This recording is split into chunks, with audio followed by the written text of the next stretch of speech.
All right, guys. So, wow. I spent a couple of hours. It's really not that complicated of an amp. I just, once I understood what the switches did and then just picked which kind of direction I liked. The guy had it preset, so I was like looking at his concept. Then I made some changes. And then on one of the Dan Huff videos, he actually said, show them a picture of my Ecstasy, and then you could see all the knobs. And I don't know, I got little ideas from everybody, but I kind of like where it's at now. This thing is fantastic. And just this is the only thing that's in any loops is the FM9.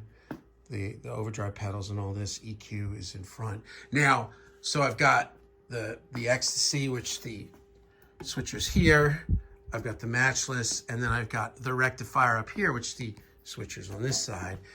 So I've had this JCM 800 here for the last few months, and it's really nice, but I fired this guy up for a couple of hours today, and ultimately this is just, this is cool. I mean, I think there's things about the 800 that I like. It's heavier, not heavier, I don't know. It's different. It's like louder, but this has like more the sound for the music that I make.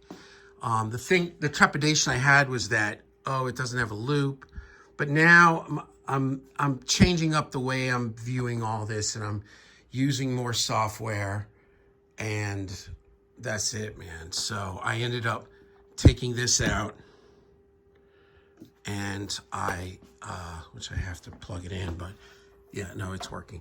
And then I'm gonna sell the 800, and it's just it, kind of like a little bit of a mass exodus of a lot of equipment, which really subsidizes gear that I bought in the last few months. So try not to be crazy. And then a thing I put on here, and I just did this. I've been thinking about. I like the timeline, I think, more in front of the amp than I like it in the loop. In the loop, it's great, but in front of the amp, in the analog mode and in the tape mode, really sounds nice. So I just threw it in. It was nothing. It was just like literally take the input cable, put it here, and then just put a cable across. So I just messed with it, and it sounds great. So it's here.